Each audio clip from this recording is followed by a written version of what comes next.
Salut tout le monde, c'est Kiro. Avant de commencer la vidéo, je tenais à vous faire part de deux informations importantes sur ma chaîne. La première information est que je viens de créer ma team, Coral Members. Je vous invite donc à rejoindre le lien Discord dans la description, soit si vous souhaitez vous faire connaître en tant qu'éditeur, tout simplement, soit parce que vous souhaitez vous entraider, vous conseiller, vous partager des vidéos afin de vous améliorer. La deuxième information est que je vais faire pas mal de tutoriaux sur cette chaîne en plus des edits. Cependant, les edits seront plus présents sur mon compte Instagram. Le lien est bien sûr dans la description. Comme je disais, je vais beaucoup consacrer cette chaîne aux tutos et les tutos seront séparés en 3 catégories. Les tutos pour les débutants se retrouveront dans la playlist Easy. Les tutos de difficulté moyenne, ça sera dans Medium. Pour ceux qui auront envie de plus d'effets de difficulté, ça sera dans la playlist Advanced. Les catégories seront écrites sur les miniatures. C'est tout ce que j'avais à dire. Sur ce, je vous souhaite une bonne vidéo.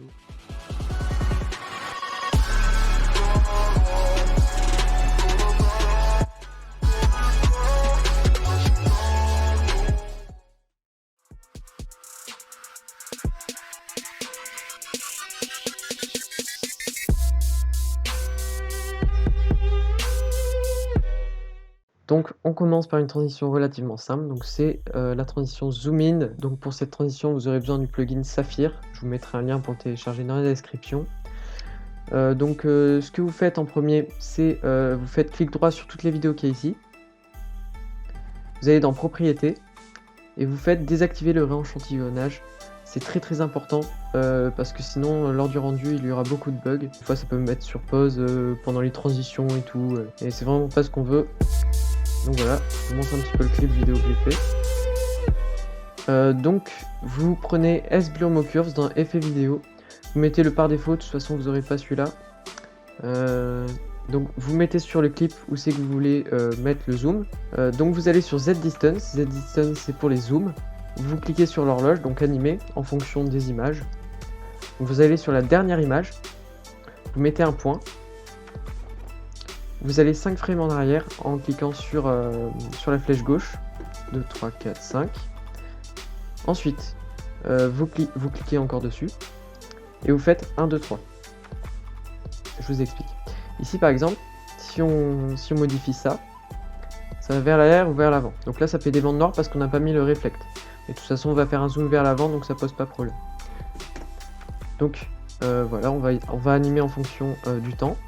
Donc pour la dernière frame, on va mettre à 0, donc à 0,1. Celle-ci, on va la mettre à 0,9. Et celle-ci, on va la mettre à 1. Et voilà ce que c'est. C'est tout. Vous pouvez rajouter de la shake après, mais ça, c'est pas ce qu'on va voir pendant cette vidéo, c'est un peu plus compliqué. Donc je vais vous faire une autre variante de cette transition zoom in, qu'on va encore mettre sur la piste où on veut faire le zoom. Donc on va sur l'horloge, on clique, de Z-Distance. Ensuite, on clique ici. 1, 2, 3, 4, 5. Et cette fois-ci, on peut y mettre vers le milieu. Comme ça fera un peu plus loin et ça fera un zoom un peu plus progressif. Donc ça, c'est à 1. Ça, on y met à 0,9 comme tout à l'heure. Et ici, on y met à 0,1. Et voilà ce que ça donne. Voilà, ça fait un petit zoom progressif. Donc là, ça fait un zoom assez rapide. Voilà. Donc voilà, on passe à la prochaine transition.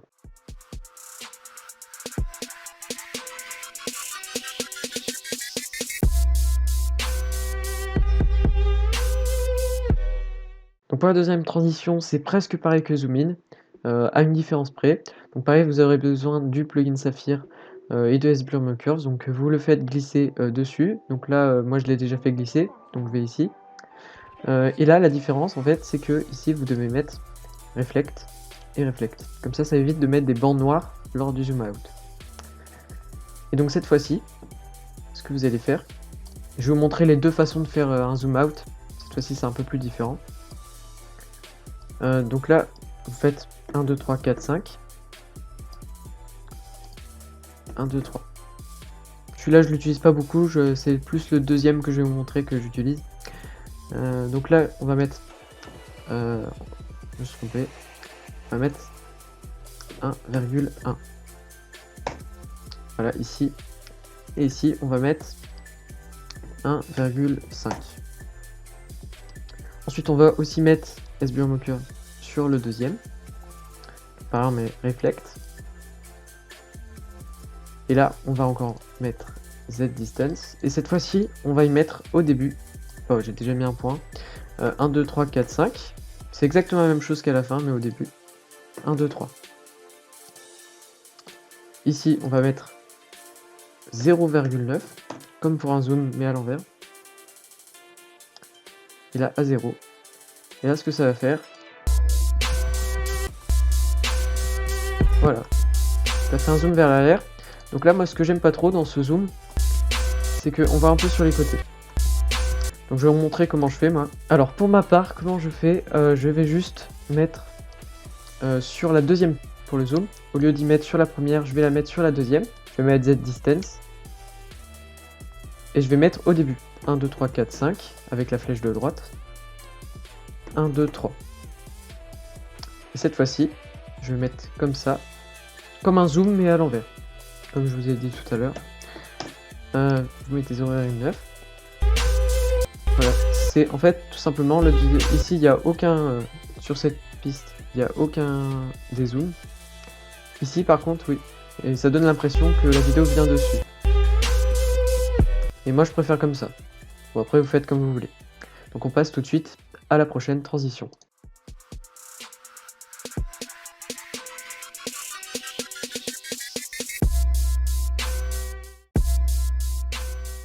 Donc on continue la vidéo avec Rotate, la transition Rotate.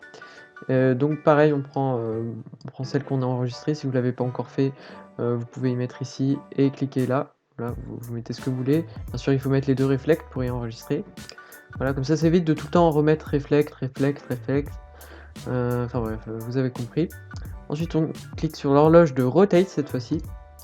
Alors ça dépend si vous voulez faire vers la droite ou vers la gauche. Moi personnellement, je vais faire vers la droite. 2, 3, 4, 5. Là on fait 1, 2, 3, 4, 5. 1, 2, 3. Exactement pareil que d'habitude.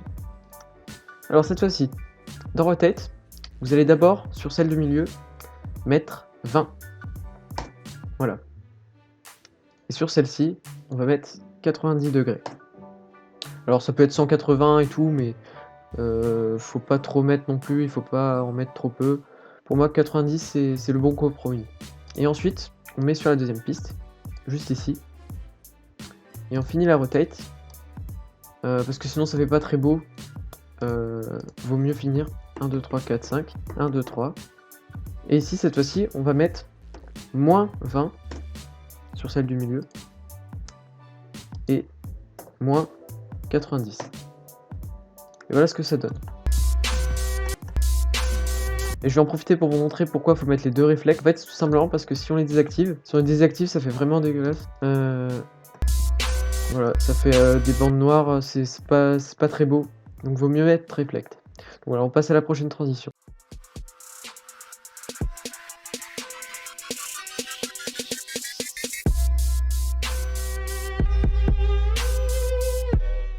Alors maintenant les slides, donc les slides je vais vous en faire un en vertical et un en horizontal. Donc pareil, on prend S-Blanc Curves, Zoom and Slide, vous connaissez maintenant.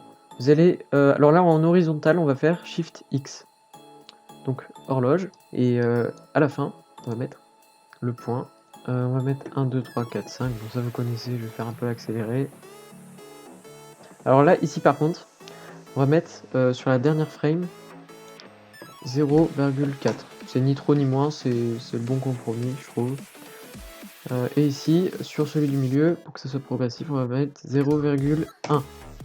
Voilà. Sauf que là, ça va pas faire très beau, vous allez voir. Voilà, c'est pas fini. Donc il faut y mettre sur la deuxième piste. Hop, Shift X. Et cette fois-ci, on va mettre moins 0,4. Parce que ça part de là-bas, tandis que tout à l'heure ça allait là-bas. Je sais pas si vous voyez mon curseur, donc je sais pas pourquoi je fais ça.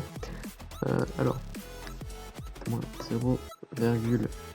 Donc on fait exactement pareil, mais cette fois-ci dans le sens inverse. Voilà ce que ça donne. Voilà, je trouve ça clean. Et ensuite ici, on va mettre en vertical. Hop. Là on met ici, cette fois-ci on met Shift Y. Là on fait pareil, je vous mets un petit accéléré. Et puis là, vous allez faire exactement pareil que pour X. Donc soit vous mettez, soit vous mettez moins, soit vous mettez plus. Moi personnellement cette fois-ci je vais faire, on peut varier. Alors, moins 0,4. Parce qu'il faut faire gaffe, une fois j'ai mis 4 et après on n'a plus accès au point qu'il y a ici. Et ici on va mettre moins 0,1. Voilà. Là pareil c'est pas fini, on va mettre sur la deuxième. Et cette fois-ci, on va mettre en 0,4. Pas moins cette fois-ci. 0,1. 1. Et voilà. Et ensuite, ça donne ça.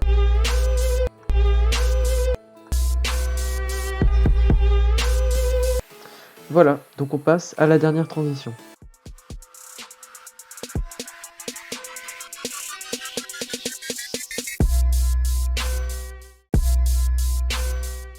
Et on finit par une transition qui est très connue et qui passe à peu près partout dans toutes les vidéos. C'est la transition glow. Alors, vous prenez pareil S-Burn Curse, décidément, cet effet fait tout. Donc là, vous n'êtes pas obligé de mettre réflexe, mais moi je le mets toujours, j'ai pris le réflexe. Donc là, vous allez cliquer sur Brightness, vous allez mettre à la fin 1, 2, 3, 4, 5. Franchement, c'est une transition simple. Et sur la dernière frame, vous allez mettre 1,6. Voilà. Ensuite, vous allez mettre sur la deuxième Brightness 1, 2, 3, 4, 5. Donc vous pouvez mettre plus, ça dépend des vidéos après. Mais pour les AMV, c'est plus 1, 2, 3, 4, 5. 1,6. Et voilà ce que ça donne. Voilà. Alors après, vous pouvez mettre plus. Moi, des fois, je mets à peu près 2,5. Ou après, au-dessus, ça fait un peu trop, je trouve. Personnellement, c'est le maximum que je mets, 2,5. Hop. Voilà, je trouve ça assez clean. Après, pareil, vous pouvez jouer un petit peu clic droit, vous pouvez jouer avec les fondus. Vous pouvez faire fondu lent, par exemple. Bon, après, ça se voit pas plus que ça. Moi, personnellement, j'y change pas beaucoup. Mais voilà. Et donc voilà, c'est la fin de cette vidéo. J'espère qu'elle vous aura plu. N'hésitez pas à lâcher un petit pouce bleu et à vous abonner à ma chaîne YouTube. Et sur ce, on se retrouvera dans un prochain tutoriel ou dans un prochain edit. À bientôt!